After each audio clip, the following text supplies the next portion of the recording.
There are moments in life that seem completely insignificant when they are happening. Moments that pass by without any fanfare or recognition. Moments that feel like nothing more than ordinary interactions in the endless stream of daily existence. You have a brief conversation with someone at a coffee shop.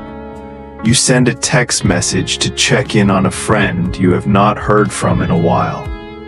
You offer a kind word to a stranger who looks like they're having a rough day. These moments come and go so quickly that you forget about them almost immediately, moving on to the next task or the next interaction without giving them a second thought. But what you do not realize, what you cannot possibly know in those fleeting seconds, is that sometimes these ordinary moments carry extraordinary weight for the person on the receiving end. Sometimes a casual gesture of kindness lands in someone's life at the exact moment when they need it most desperately. When they are standing on the edge of a decision that cannot be undone. When they are so lost in darkness that even the smallest glimmer of light feels like a miracle. Sometimes your forgettable becomes someone else's unforgettable. Sometimes your routine act of basic human decency becomes the thing that saves a life you did not even know was in danger.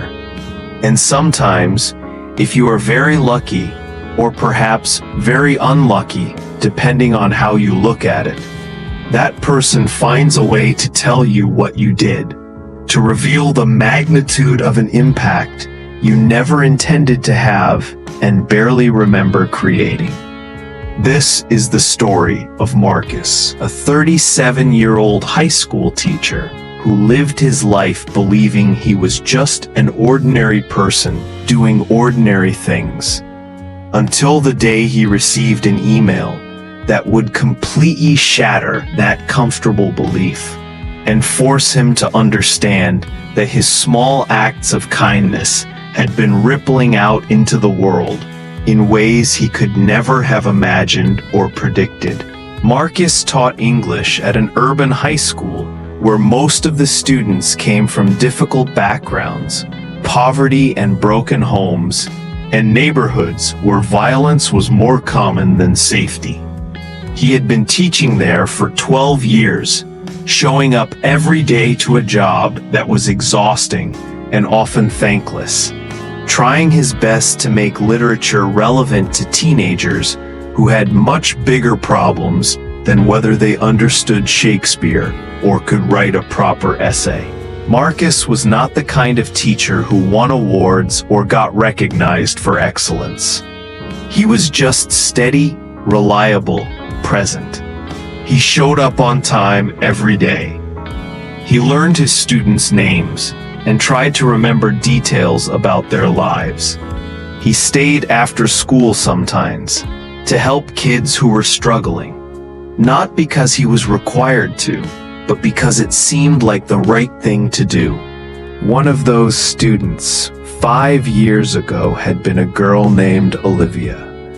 She had been in Marcus's junior year English class, a quiet kid who sat in the back and rarely participated in discussions. Marcus remembered her vaguely as someone who turned in assignments on time and did not cause problems. But he could not have told you much else about her if asked. She was one of hundreds of students who had passed through his classroom over the years. Faces that blurred together after a while into a general sense of having tried to help young people navigate a difficult period of their lives. What Marcus did not know, what he had no way of knowing, was that Olivia had been drowning during that junior year. Her home life was a nightmare of abuse and neglect. Her mother was addicted to drugs, and her stepfather was violent in ways that left bruises Olivia learned to hide under long sleeves and careful makeup. She had no friends because she was too afraid to let anyone get close enough to see what her life really looked like. She was failing most of her classes because it was hard to focus on homework when you were not sure if you would have a safe place to sleep that night. She was so deeply depressed that getting out of bed each morning felt like an impossible task, and she had started thinking seriously about ways to make the pain stop permanently. Marcus had noticed that Olivia seemed withdrawn, that she often looked tired, that she sometimes flinched when someone moved too quickly near her. He did not know the full extent of what she was dealing with, but he knew something was not right. So he did small things that seemed insignificant to him, but were actually monumental to her. He would say good morning to Olivia, specifically when she walked into class, making sure she knew he saw her. He would occasionally leave encouraging comments on her essays. Nothing elaborate, just simple notes like, "Good insight here," or "I can tell you were really thinking about this." When she missed a few days of school, he sent her an email through the school system asking if she was okay and letting her know she could make up the work without penalty. One day in late November of Olivia's junior year, Marcus kept the class after the bell rang for an extra minute to tell them about a writing contest the local library was sponsoring. He said any student who wanted to enter could submit a personal essay, and the winner would get a small scholarship. Most of the students filed out without showing any interest, but as Olivia was packing up her bag, Marcus stopped her and said he thought she should consider entering because she was a good writer and he believed she had important things to say. It was a 30-second conversation that Marcus forgot about almost immediately. Just one of dozens of brief interactions he had with students every single day. But for Olivia, those 30 seconds were everything. She had been planning to kill herself that night. She had written notes to no one in particular, because there was no one in her life who would really miss her or notice she was gone. She had decided that the pain of existing was too much to carry anymore, and that ending it was the only solution she could see. But then Marcus, this teacher who barely knew her, had stopped her after class to say he believed in her writing, that he thought she had something important to say, that he wanted to see her enter a contest because he genuinely thought she could win. It was such a small thing, such an ordinary gesture of encouragement that teachers probably make to students all the time without thinking about it. But to Olivia in that moment, it was proof that someone saw her, that someone thought she had value, that someone believed she had a future worth investing in. She went home that night, and instead of going through with her plan, she started writing an essay for the contest. She wrote about growing up in a home where violence was normal, about learning to make herself invisible to survive, about the difficulty of hoping for something better when your daily reality is just trying to make it through another day without getting hurt. The essay was raw and honest and painful to read, but it was also beautifully written and deeply moving. Olivia submitted it to the contest and tried not to think too much about whether she would win, because winning was not really the point. The point was that writing it had given her something to do with the pain besides turn it inward, had given her a way to express what she was going through that felt less lonely than keeping it locked inside. She did not win the contest, but writing the essay had planted a seed in her mind that maybe there were other ways to cope with her life than the permanent solution she had been considering. Over the next year and a half, Olivia slowly started to climb out of the darkness that had been consuming her. She connected with a school counselor who helped her find resources for dealing with her home situation. She moved out as soon as she turned 18, getting a job and a tiny apartment that was not much but was hers and was safe. She graduated high school, something that had seemed impossible during her junior year. She enrolled in community college and discovered she loved writing, that putting words on a page gave her a sense of purpose and control she had never experienced before. She started submitting pieces to small literary magazines and eventually got a few published. 5 years after sitting in Marcus's English class, Olivia was 23 years old and working on a collection of personal essays about survival and resilience and finding hope in impossible circumstances. One of the essays was about that day in November when a teacher she barely knew had said something that saved her life. She wrote about how close she had come to not existing anymore, about how Marcus's brief words of encouragement had been the thing that made her wait one more day and then one more after that, until eventually the desire to die had faded into something more manageable. Olivia decided she needed to tell Marcus what he had done, needed him to know that his small gesture had carried weight he could never have imagined, and so she tracked down his email address through the school website and spent hours crafting a message that would somehow convey the magnitude of what she wanted to say, without overwhelming him or making it weird or putting too much emotional burden on someone who had just been doing his job. The email arrived in Marcus's inbox on a random Tuesday morning. He almost deleted it, thinking it was spam because he did not immediately recognize the name, but something made him open it and start reading. The first line said, "You probably do not remember me, but I was in your junior English class 5 years ago, and I need to tell you that you saved my life."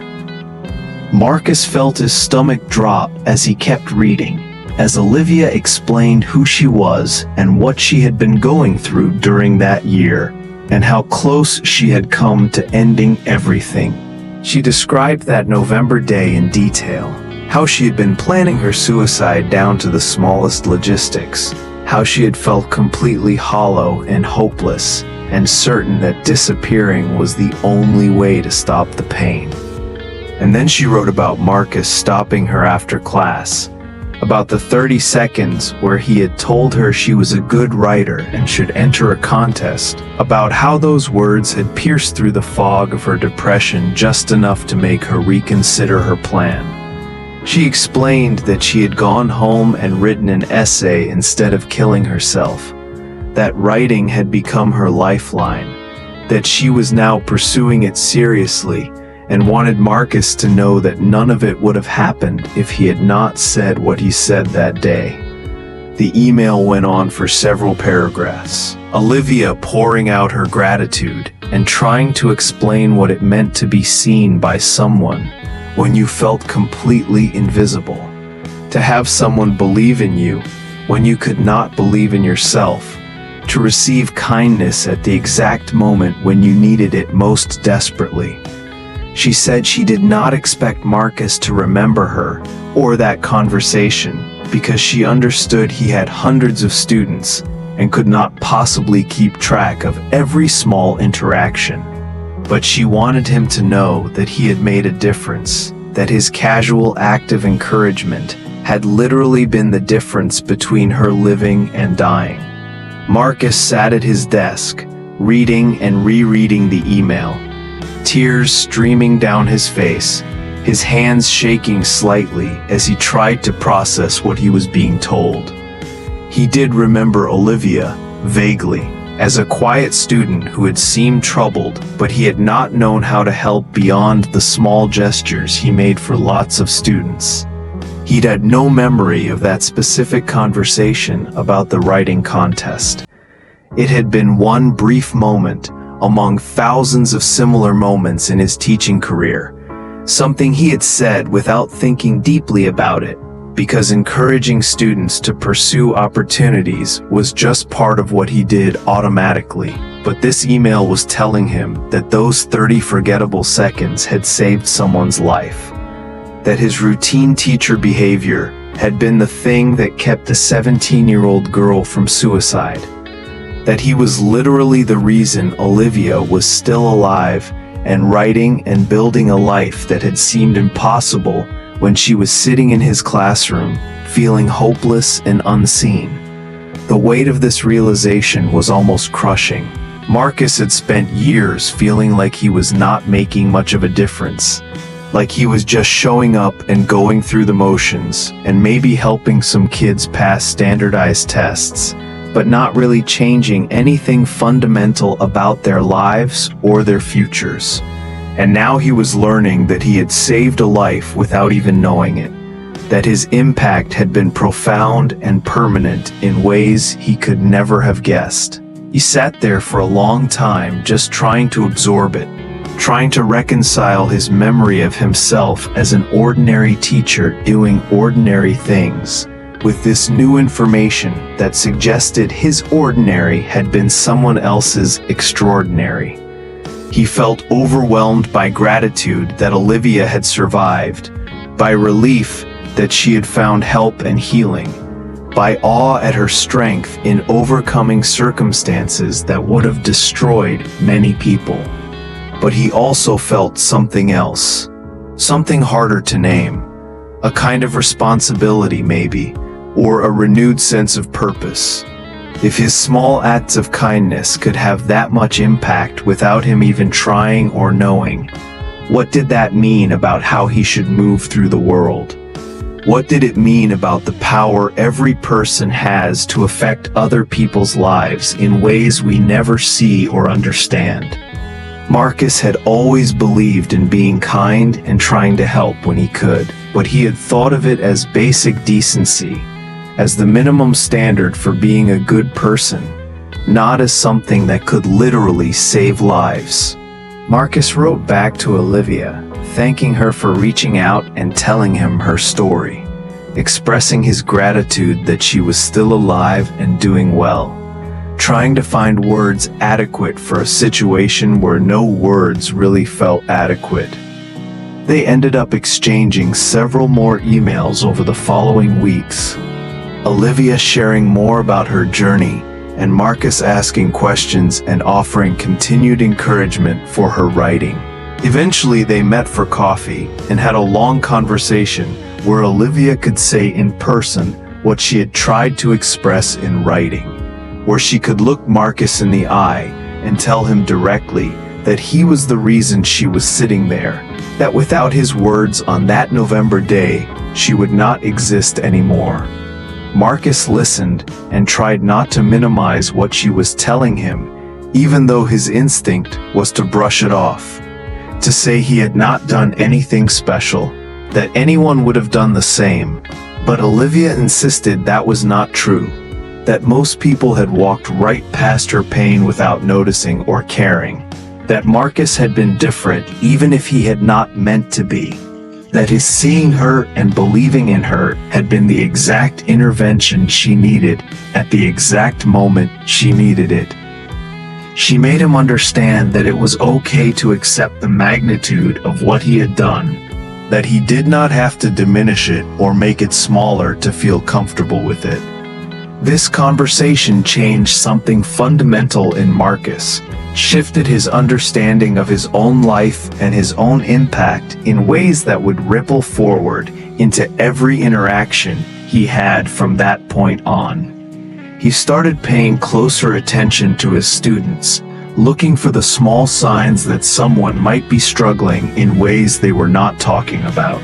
He became more intentional about the encouragement he offered, understanding now that words he might forget in 5 minutes could be words someone else would carry for years. He reached out more often to students who seemed withdrawn or troubled, not because he thought he could fix their problems, but because he understood now that sometimes just being seen and acknowledged could be enough to help someone keep going when they were thinking about giving up. Marcus also started thinking differently about all the small interactions that make up daily life. The brief conversations with cashiers and baristas, the quick exchanges with neighbors, the casual kindness extended to strangers who might be having terrible days that he knew nothing about. He realized that he had no way of knowing which of these moments might matter in ways he would never see, which offhand comment or small gesture might land in someone's life at exactly the right moment to make a difference. This realization did not make him anxious or overly careful about everything he said and did. Instead, it made him more present, more intentional about bringing kindness and attention and genuine care to his interactions with other people. Olivia's essay collection was eventually published, and she sent Marcus one of the first copies, inscribed with a message thanking him for being the beginning of her story instead of letting it end before it really started. The essay about him was included in the collection, her detailed account of that November day and what his words had meant and how they had changed the trajectory of her entire life. Marcus read it and cried again, overwhelmed by the responsibility and the gift of knowing that he had mattered in someone's life in such a profound way. Years later, Marcus would tell people about Olivia, when conversations turned to whether individual actions really make a difference in a world that feels increasingly overwhelming and broken. He would explain that you never know when your small act of kindness might be the thing that saves someone, that ordinary gestures can have extraordinary impact, that we are all more powerful than we think in our ability to affect other people's lives. He would say that Olivia had given him a gift by telling him what he had done, that most of the time we never get to know the full impact of our actions, that we just have to trust that kindness matters, even when we cannot see the results. The story of Marcus and Olivia is a reminder that we are all walking around with the power to save lives without ever knowing it. Your text message might arrive at the exact moment someone needs a reason to stay. Your invitation might pull someone out of isolation that is slowly killing them. Your words of encouragement might be what someone holds on to when everything else feels hopeless. You will probably never know the full extent of your impact. Most of the people whose lives you touch will never track you down years later to tell you what you meant to them. But that does not make the impact any less real or any less important. This person's life was saved by you, and they are about to reveal how you did it. Maybe not today, maybe not in a way you will ever hear about, but somewhere in the world there are people who are still breathing because you were kind to them, because you noticed them, because you said something or did something that seemed small to you, but was everything to them. You do not have to do anything extraordinary to save a life. You just have to be consistently decent, to pay attention to the people around you, to offer kindness without calculating whether it will be appreciated or remembered or reciprocated. So keep sending those check-in texts. Keep offering those words of encouragement. Keep showing up for people even when it is inconvenient. Keep being the person who sees others and treats them with dignity and care. Because you never know when your ordinary will become someone else's extraordinary. When your forgettable will become their unforgettable. When your small gesture will be the thing that keeps someone alive long enough to find their way back to hope and healing, and a life worth living. This person's life was saved by you, and even if they never tell you about it, even if you never know the full story, the impact is still real and still matters, and still makes you a hero to someone who needed saving.